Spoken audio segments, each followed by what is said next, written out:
Hello, hello! Welcome back to Brenda's Books. Thank you so much for coming back to listen to more of Queen Andraya. Before we begin, I just want to tell you that next week, unfortunately, I have to report to jury duty, and I have no idea how long I have to do that. So, I really hope to be able to get you a new chapter next week, but if not, it is because I'm stuck in the courtroom. So, wish me luck. Anyway, today we have a brand new chapter, and it is Chapter 15. Here we go. Chapter 15. My Petty Quill. Andraya tilted her head back to look at the blue sky. There was not a cloud in sight. The warm sunshine cheered the birds singing in the distant trees. The queen led the group down the cobblestoned path, lining the gushing stream. She loved the sound of flowing water, gurgling over rocks and swishing past the wild flowers growing at the bank. She gazed around the meandering paths that veered off from the river, bordered with all kinds of flowers and blossomed bushes and precisely trimmed hedges. However, Andraya wanted to stick to the path by the stream, which stretched a full mile to the palace gates, before turning into a dirt trail that veered off to the south and into the forest. Despite the agreeable weather, this mixed-rank walking quartet proved to be rather awkward. Andraya leaned a bit on Caleen's arm, but the men were not quite certain where to stand, so they both lollygagged behind. The two of them were making small talk, so Caleen took the opportunity of their distraction to whisper to the queen. I am so happy to see you are all right. Oh, I am happy to see you too, Caleen. I know you helped take care of me. Thank you for that. Andraya squeezed Caleen's arm in gratitude. What is Martin Brodus doing here? His arrival is as surprising to me as it is to you. He looks quite handsome, does he not? Said Andraya. Yes, of course, Caleen said, her cheeks flushing a little. He is a lord now, you know, whispered the queen. Is he? Caleen asked with wide eyes. Yes. Why don't you tell him about how you are learning to paint? Oh, I could never. Why not?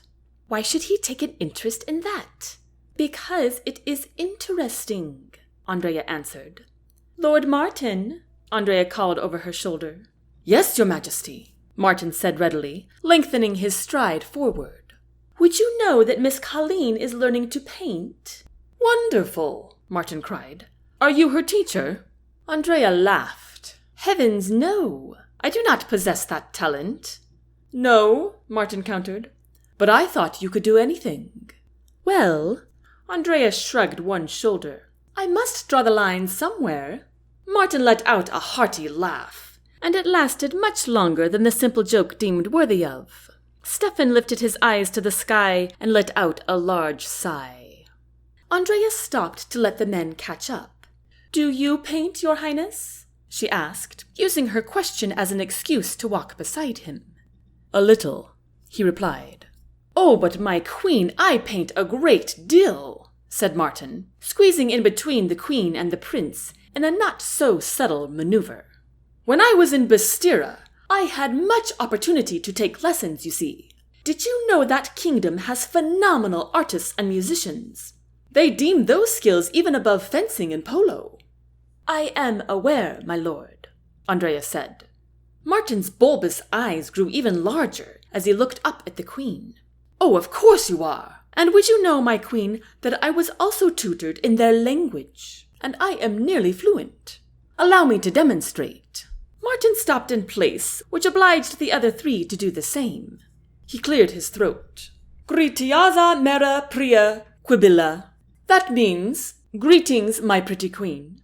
He bowed dramatically with one hand on his stomach and one long arm stretched to the side. But the word pretty in Bestira means much more like gorgeous or striking. He waved his arms to the world in big, wide gestures. Steffan laughed. The other three gave him a questioning look. He cleared his throat. Forgive me, my lord, but what you just said to Her Majesty was, greetings, my petty Quill. Martin's head jolted back. I said nothing of the sort. And how would you know? Steffan lifted an eyebrow. Martin cleared his throat and said, "Your Highness, I speak Bastirian." Martin placed his hands on his hips. "For how long, sir?" "Since I was a young lad. It was the first language I learned after Deldrian. The correct way to say it is thus." He turned to Andraya and said, "Gritiaza, mera perlia quivea."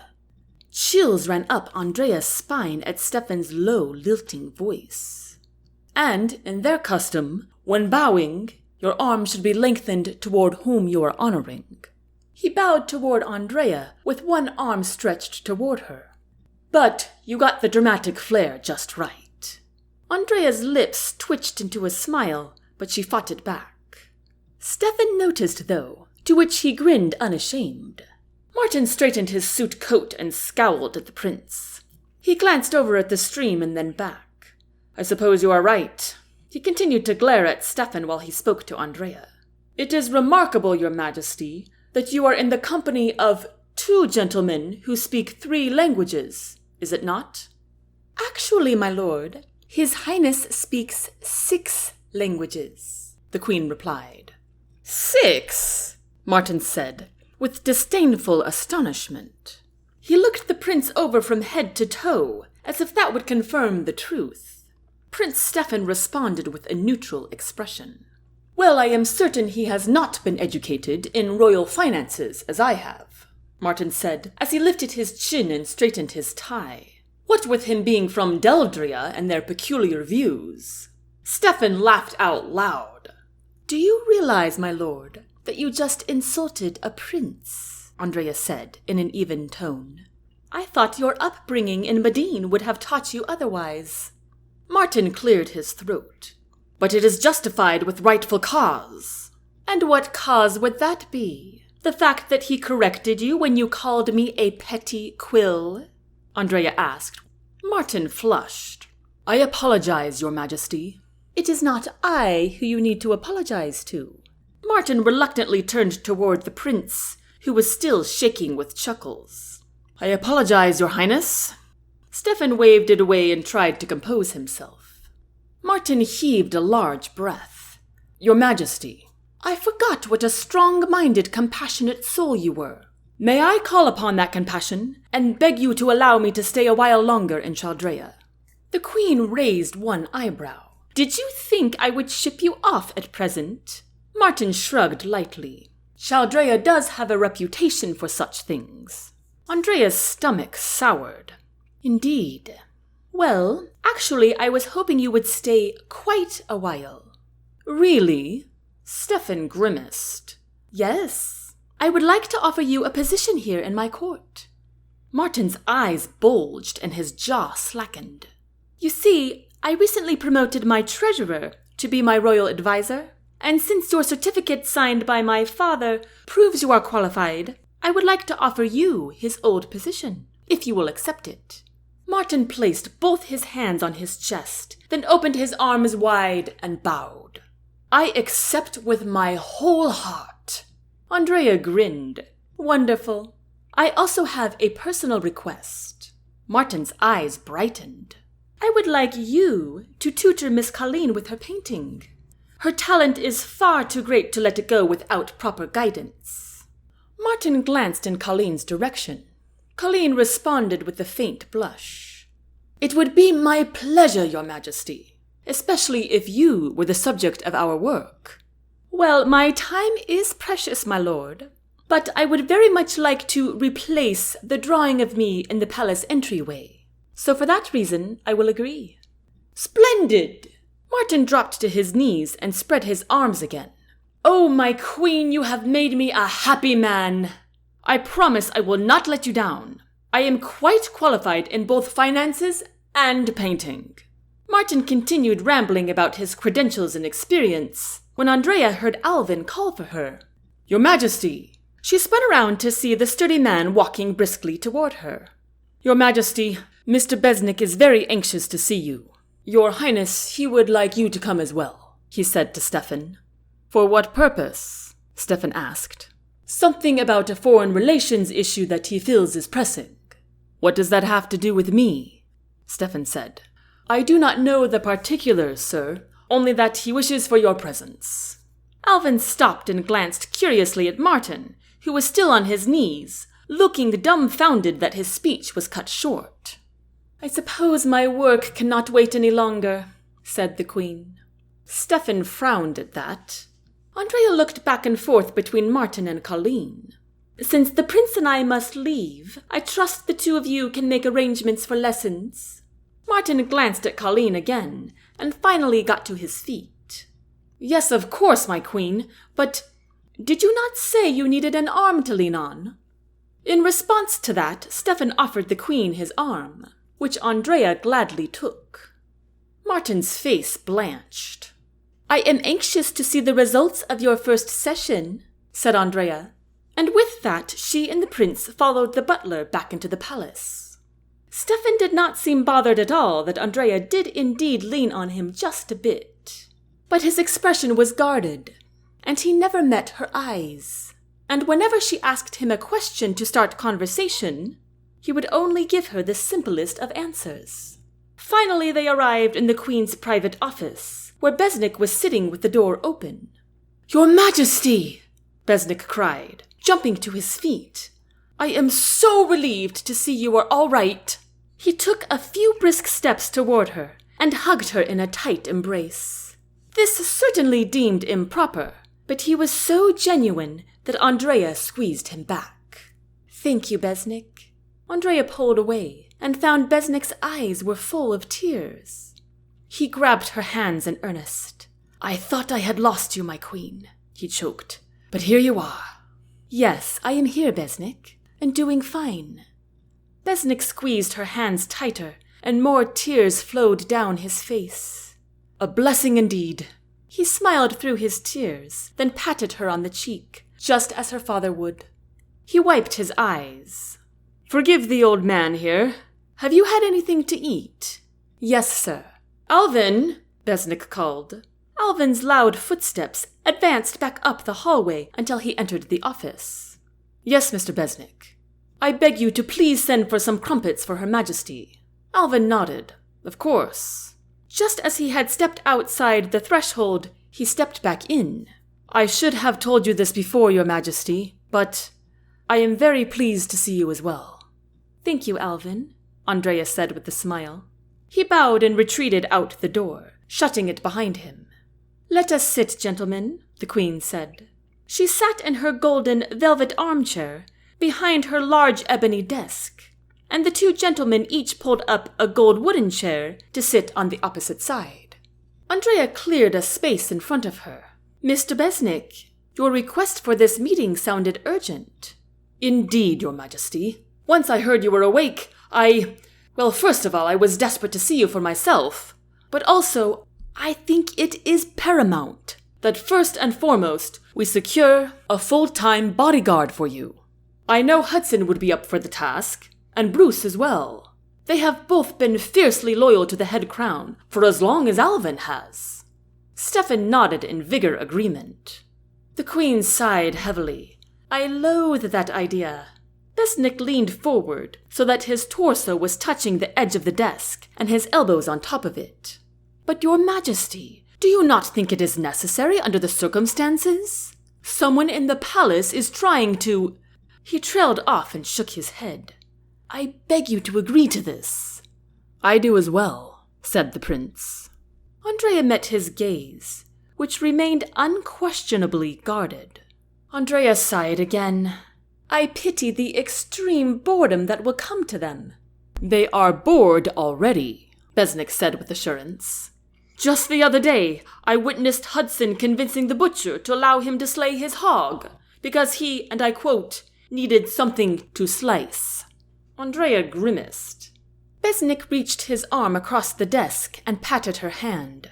"Oh, but he is a good fellow. You do not need to be afraid of him. Like I said, he will be fiercely loyal to you." Andraya leaned back in her chair. "I am not afraid of Hudson. But how can I possibly sleep when someone is standing just outside my bedchamber all night?" "How can you possibly sleep if someone is not?" Besnik countered. The Queen considered that. She truly did not want to die simply because she was too proud. Fine then, she said with a slow sigh. But only as long as Hudson and Bruce can take shifts. And they both get a raise in pay. Besnik nodded. Then a soft knock sounded at the door. Come in, Andraya called. Benjamin clicked the door open and lay a tray of hot crumpets and a goblet of tea on her desk. Here you are, Your Majesty. Speaking of loyalty, this gentleman deserves a gold star, Andraya said, motioning to her footman. Benjamin beamed. You are too kind. Not at all, she replied, giving him a warm smile. I am so pleased you are better, my queen. The footman's eyes welled with tears. Thank you, Benjamin. The footman bowed and exited the room, securing the door behind him. Andraya stared down at the goblet. I must admit, I do not think I will ever trust my drink again. Steffan spoke up now. Cook has assured me that the servants in the kitchen will not prepare any drinks whatsoever, so she can be certain what is put in them. I know Benjamin delivers to you, but you seem to trust him. You spoke with the cook? Steffan nodded. Besnik rumbled a low chuckle. Cook reverts back into an adolescent girl around the prince. Steffan shrugged, allowing that, but Andraya could see him suppressing a smile. Andraya raised an eyebrow. I did not know she was your type, Your Highness. Steffan opened his arms with feigned confession. Well, we do have a lot in common. She is only 50 years older than me. Besnik burst with laughter, and Andraya could not help but join in. And for the first time since they left for their walk, Steffan gave Andraya a genuine grin. Anyway, gentlemen, let us get back on task. The two men attempted to compose themselves. Mr. Besnik, why did you want the prince here with us? Steffan shifted to look at Besnik as well. Yes, sir, why is that? Besnik lifted a finger. That was next on my list. Much has happened since you have been unavailable, Your Majesty. So many complexities with foreign relations that I do not entirely grasp. And the prince here is so vastly educated with all the island kingdoms. Of course, finances have inadvertently been left out of that education, Steffan interjected, with a bright smile. Andraya laughed at that, and Steffan shook with chuckles. What is this? Besnik asked, glancing back and forth between the queen and the prince. The prince was accused of such a thing earlier today, Andraya explained. That is absurd, Besnik said, still bouncing his eyes between them. Indeed, Andraya and Steffan said in unison, which caused even more chuckling. Besnik jolted his head back and eyed them with fresh suspicion. Steffan batted his hand. It is of no consequence. Please go on. Well, I was hoping, Your Majesty, that you might consider offering His Highness the position of your foreign affairs advisor. Does the law allow for that? Andraya thought back to the section of text she had read in Chaldean law. She recalled it within just a moment. Yes, the law says that a foreign royal may serve as a foreign advisor as long as said person is a member of the island coalition and plans to reside in Chaldrea for at least 6 months. Besnik clapped his hands once. Wonderful! You plan to stay here for that long? Do you not, Your Highness? Steffan nodded, but his expression grew grim. What do you say, Your Majesty? Is he not the best choice? I dare say he is, Andraya agreed. She tried to catch Steffan's eye, but he was avoiding her gaze again. She would have to coach Besnik on asking her these things in private first. Steffan obviously did not want this, but clearly felt obligated. However, Mr. Besnik, Prince Steffan need not involve himself in a position that is below his rank. Steffan shook his head. That is not it, Your Majesty. But he still would not look at her. That is right. Besnik slapped Steffan on the shoulder. Being fifth in line to his throne, this gentleman is used to doing things a prince would not normally do. What do you say, Your Highness? Steffan looked deep in thought. He placed his interlocked fingers on the desk and stared down at them.